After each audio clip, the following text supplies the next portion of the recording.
Hello everyone, thank you so much for joining me. My name is Eva. Today we are moving on to the next chapter of Cutting Through Spiritual Materialism by Chongyam Trungpa. And this next chapter is the Guru.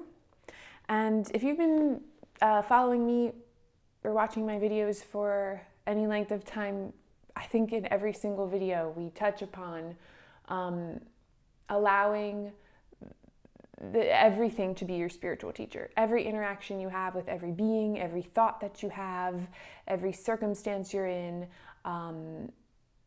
every sort of state of being, events, all of it, right? That everything that we come in contact with, everything we're moving through in this world, we allow it to be our spiritual teacher. And this chapter gets there. I just want to preface to say I'm not really a Buddhist. I resonate a lot with a lot of Buddhist teachings, and I find it really, really useful by way of practice in my physical life, because the Buddha really laid out like the path to enlightenment and very specifically tells you what to do. So I find it really, really helpful, but I'm not trying to say I'm not a scholar particularly of Buddhism or trying to relay a video about Buddhism. That's not really what this is. I'm just sharing what I have found very helpful about this. This book's been helping me a lot over the past couple weeks. I've kind of been reorienting to the spiritual practice as, a sort of the Dharma by way of life as it is, and working with life as it is, and letting go of desirous attachment and self-grasping, not trying so hard to make things happen, and really letting go of our attachment to the way that certain things happen. This book talks a lot about disappointment. We talked a lot about disappointment in the last video, which focused on surrender as a powerful spiritual teacher, which I have also found. So the way that I think about it in, the teaching or the message that's been coming, that I've been receiving, that I've been hearing, and that I've been emitting, not just in my videos, but in the way that I live my life, is that I think very much now in the time that we're in, and what is really being revealed, this darkness that's really being revealed into the light at this time, that we're really being called to learn how to use each circumstance, every single person you meet, no matter who they are, memories you have of the past, all things, as your spiritual teacher, and not clinging to one specific person. And we'll read certain excerpts from the book that would tell you that the Western idea of a guru isn't really the way that Buddhists treat that relationship, and there are phases of that relationship, but really, the way that I feel so strongly, and this comes through in almost all of the videos, is learning to see the lesson, learning to see, what he would call the universality of the guru,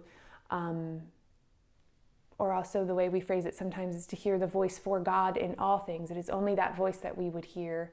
So yeah, I wanted to go through a little bit of this, and then we'll let what wants to come through afterwards. So if you just want to take some nice deep breaths and use this all as an opportunity for contemplation, and then as always, I encourage the videos to be used as a gateway sort of to your own meditations and your own explorations.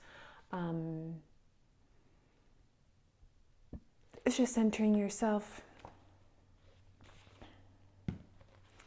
So I've just picked out, this is kind of a long chapter, so I've just picked out some things that I feel like are relevant to what we've been talking about lately. It isn't enough to receive the teachings in a theoretical way. You must go through certain life experiences. You don't simply listen to the teachings. You have to work your way through them. Give up everything.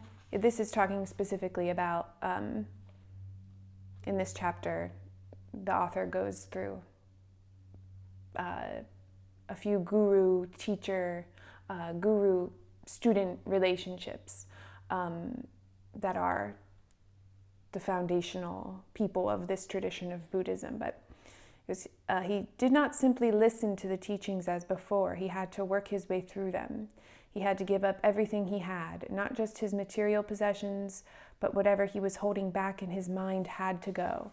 It was a continual process of opening and surrender. And I think a lot of times, even when we talk about energy healing, we sometimes expect this kind of snap of the finger, like, oh, I've dealt with this and so this should never come back again. And I'm so disappointed in myself when I am going through something that I thought I had put away, but I'm relating to it again now, or I find these situations happening again now, and that must mean that I'm doing it wrong, or I'm some kind of failure, or there's some entity out to get me, or I'm possessed, or there's some curse on my family or something like that, right? This is really asking us to look at this process of being alive in time in a different way, right? What we use time for is to continually open, continually surrender to what is, to continually see the truth at the center of all things, to see from our own holiness, right? That we wouldn't see from the ego's perspective of a continuing duality, but that we would take a deep breath, take a step back, and choose to see from our perception aligned with I use the Holy Spirit, aligned with enlightenment, and allowing that to shine through us to see the center of that light in all things. It's a continual process throughout our lives.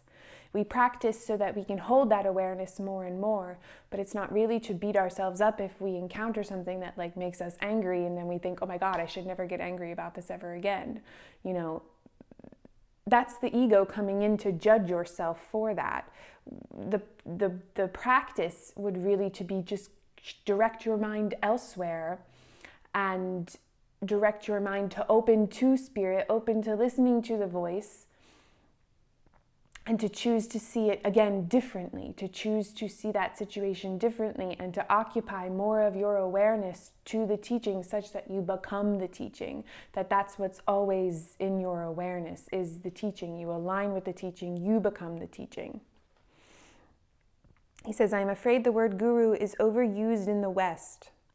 It would be better to speak of one's spiritual friend, because the teachings emphasize a mutual meeting of two minds.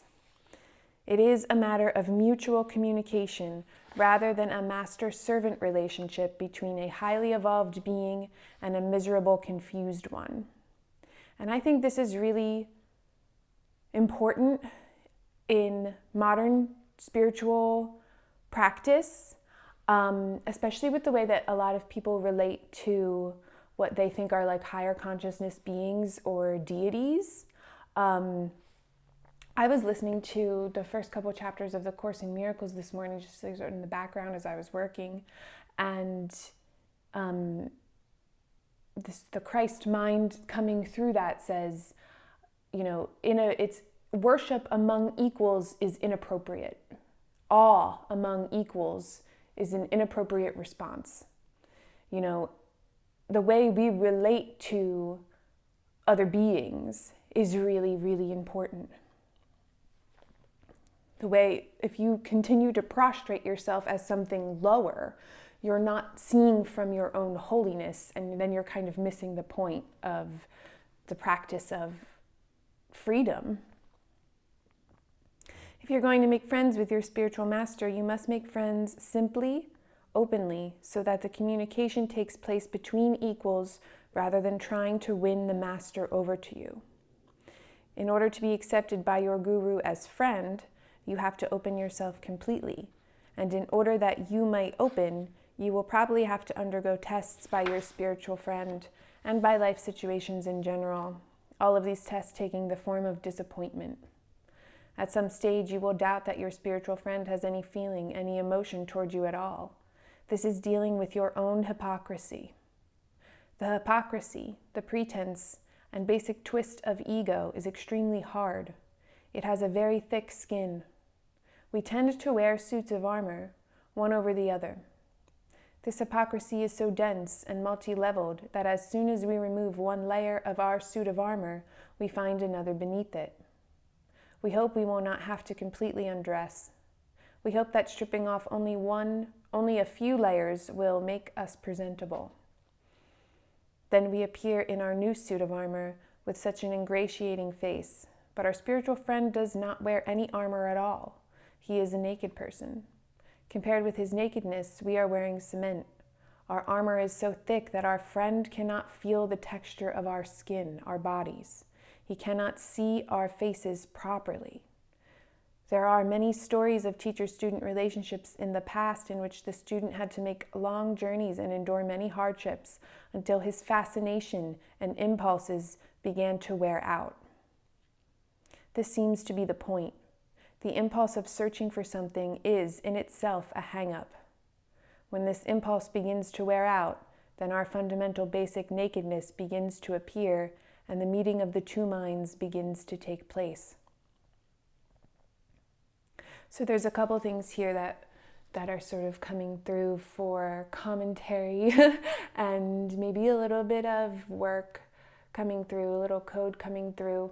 You know, a lot of the work that I do is to help us see these layers that he's describing clearly, right? These layers of the suit of armor. We think we take one off and then we're done with it, and then the ego comes in, right? This basic twist of ego is extremely hard. It has a very thick skin. It's deceitful. It's malicious, this ego. We made it. It's an illusion, but it feels real to us here.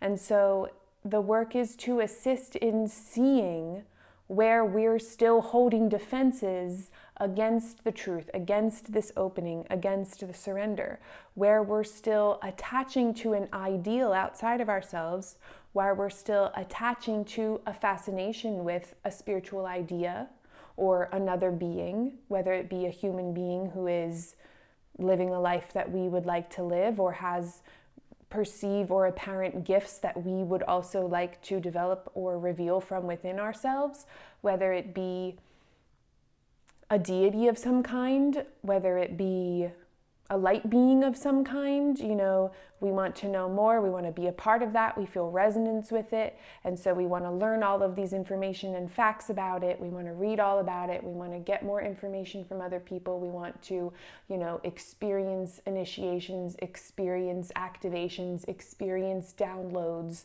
You know, I'm not calling out any of this per se.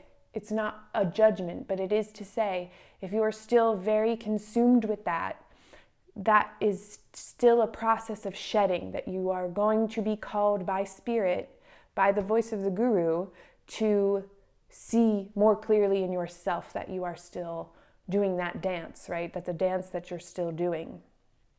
This seems to be the point.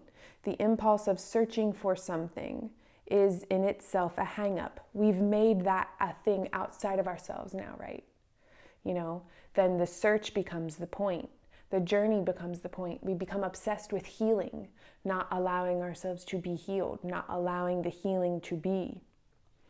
And this feels very significantly important at this time. I know that I've really been highlighting a lot of this in myself, where I'm still attached to these things. And now he moves into the principle of the universality of the guru. And he, in the preceding paragraphs, sort of just likens the relationship to the guru to a marriage in different phases, like the honeymoon phase and all these things. Every problem you face in life is a part of your marriage. And so, you know, in my work, I have felt very drawn to as a means of expressing this and as a representation of a relationship is this union with the divine, right? This reunion. And so you can think about this, and I do feel called to encourage us to think about, when he says guru, the Holy Spirit, like as the divine. It doesn't need to be the Holy Spirit in the sense of like the way Christianity talks about that, but just the voice for God in the world, the voice of the one in the world, the creative inspiration in the world, that representative of God, that Christ mind, that Buddha mind, the voice of unity. Whenever you experience difficulties, you hear the words of the guru. This is the point at which one begins to gain one's independence from the guru as lover, because every situation becomes an expression of the teachings. First, you surrendered to your spiritual friend. Then you communicated and played games with him. And now you have come to the state of complete openness. As a result of this openness, you begin to see the guru quality in every life situation, that all situations in life offer you the opportunity to be as open as you are with the guru, and so all things can become the guru.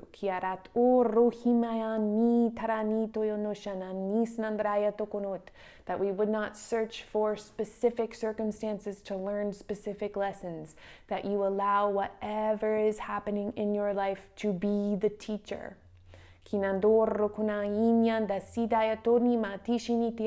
That you understand that your solution, that the teacher, the lesson, the answer is always within you. You are carrying that around in you. It is your potential for enlightened perception that you're carrying around with you always. You don't have to go to anyone specifically to activate that within you from without yourself. It is you remembering. We can go to other people to help us remember. That is so true.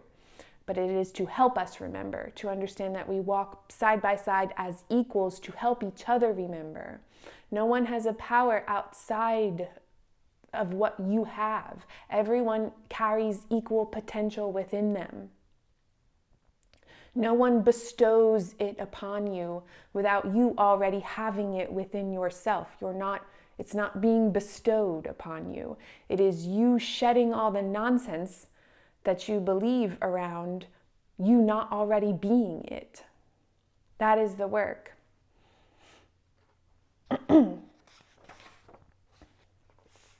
The spiritual friend becomes a part of you, as well as being an individual external person or event, whatever. As such, the guru, both in internal and external, plays a very important part in penetrating and exposing our hypocrisies. The guru can be a person who acts as a mirror, reflecting you, or else your own basic intelligence takes the form of the spiritual friend. When the internal guru begins to function, then you can never escape the demand to open. The basic intelligence follows you everywhere. You cannot escape your own shadow. Big Brother is watching you, air quotes, though it is not external entities who are watching us and haunting us. We haunt ourselves. Our own shadow is watching us. And then he goes on to talk about asceticism. The basic idea of asceticism, leading a life according to the Dharma, is to be fundamentally sane. If you find that leading an ordinary life is a sane thing to do, that is Dharma. At the same time, you could find that leading the life of an ascetic yogi, as described in the text, could become an expression of insanity. It depends upon the individual. It is a question of what is sane for you. The really solid, sound, stable approach to life. The Buddha, for example, was not a religious fanatic, attempting to act in accordance with some high ideal. He just dealt with people simply, openly, and very wisely. His wisdom came from transcendental common sense. His teaching was sound and open. The problem seems to be that people worry about a conflict between the religious and the profane. And here I would say also what we have made of spirituality. It might not be religious in the sense of it is Catholicism or Protestantism or Islam or Judaism. It is not. But now this sort of new age spirituality has become a kind of religion because people use it that way. They use it as an ideal that they have to physically live by. And that if you're living, if you're wearing black instead of white, or, if you're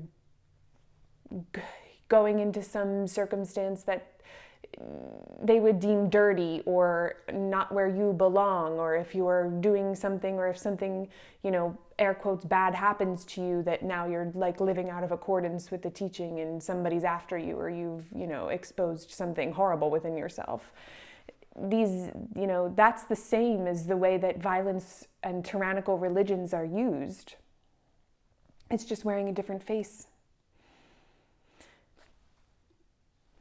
They find it very difficult to reconcile so-called higher consciousness with practical affairs. But the categories of higher and lower, religious and profane, do not really seem relevant to a basically sane approach to life. Religious fanatics are always trying to live up to some model of how it is all supposed to be. And this causes a lot of suffering. A lot of people that come to me ask questions sort of around this. There are things still in my life. What does this mean about me that they're still here? Years ago, I was working with someone who was talking to somebody else who was one of those people who was sort of pay $6,000 and, I'll change your life with quantum orgasmic healing, right? And she was like, this healer told me that she never locks her car, and, she just trusts the world around her, and she never locks her car. So I didn't lock my car, and then all the stuff got stolen out of my car. So does that mean I'm not doing it right, or I don't have the correct perception? And she just used that to beat herself up. And I just thought, what the hell? What are people teaching? I don't believe that we're meant to pick apart things in that way. And certainly, we're here in a world of duality. And if something like that happens to you, where you leave your car door open and somebody comes in and takes something from your car, I certainly don't think it's a good use of time to try to trace that back into some sort of Akashic record, into what kind of debt you're paying from somewhere, or some kind of ancestral curse on some sort of bloodline, or to use it to make yourself feel inferior to some other teacher who is so much more advanced than you. I think they're just trying to get your next $500. These things are rampant in so-called spiritual communities, and they cause people a lot of misunderstanding and misconception and deception and distortion around what the spiritual practice is really for, and it does not serve you to continue to say, when bad things happen, that I am continuing to see myself in some kind of dualistic spiritual warfare, or some eternal battle of good and evil, and that evil is, got a bounty on my head. That does not serve you. That does not lead to freedom. That's not using every situation as the spiritual teacher. The voice of the Guru, the voice of the Holy Spirit, is telling you that you are already free, that you have potential for enlightenment in you right now, and that it can be activated by your own awareness in any moment. So how you would use that circumstance would be to offer forgiveness for the situation. It would be to say, I live in duality. This is an illusion. This is a world of dreams. It doesn't reflect inherently upon the value of anyone as a person, because it is a complete unreality system.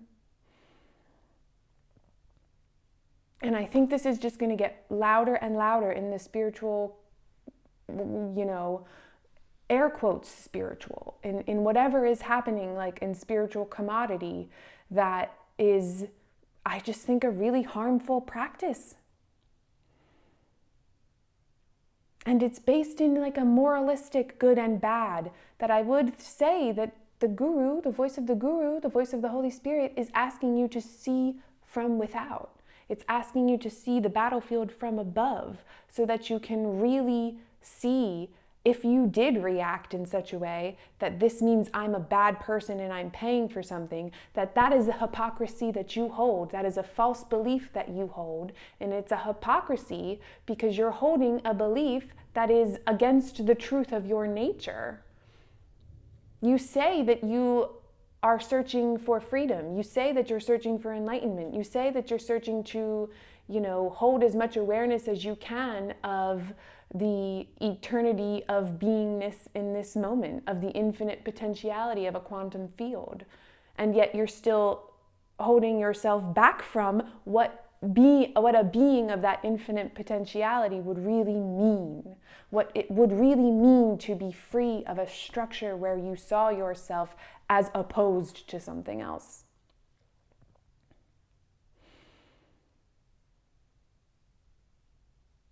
So religious fanatics are always trying to live up to some model of how it's all supposed to be. They try to win people over by coming on very strong and frantic as though they were completely pure and good.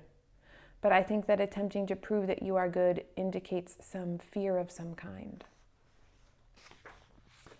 And then this is the last little bit that we'll read. The end of these chapters are questions and answers for the lecture that the author is giving. He says, how do you take off your suit of armor? How do you open yourself? It's not a question of how you do it. There is no ritual or ceremony or formula for opening. The first obstacle is the question itself, how? If you don't question yourself, don't watch yourself, then you just do it. We do not consider how we are going to vomit. We just vomit. There is no time to think about it. It just happens. If we are very tense, then we will have tremendous pain and will not really be able to vomit properly. We will try to swallow it back, try to struggle with our illness. We have to learn to relax when we are sick. Question: when the situations of life start to become your guru, does it matter what form the situation takes? Does it matter what situation you find yourself in? Answer: you have no choice at all. Whatever happens is an expression of the guru. The situation could be painful or inspiring, but both pain and pleasure are one in this openness of seeing the situation as guru.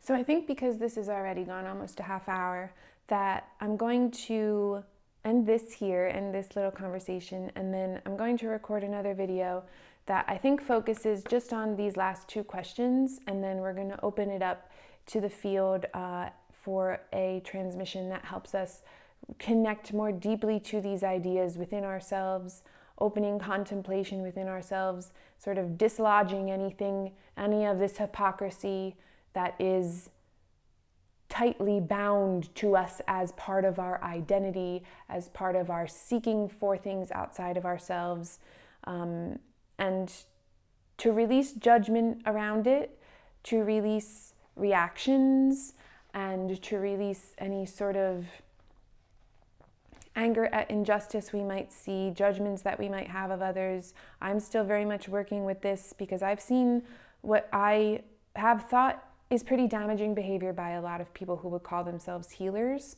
and a lot of perpetuation of really damaging dualistic thinking that is being preached under the guise of unity consciousness.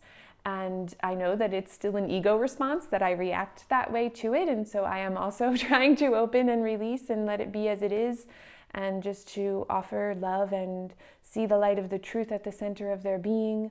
They are confused. I am also confused about many things.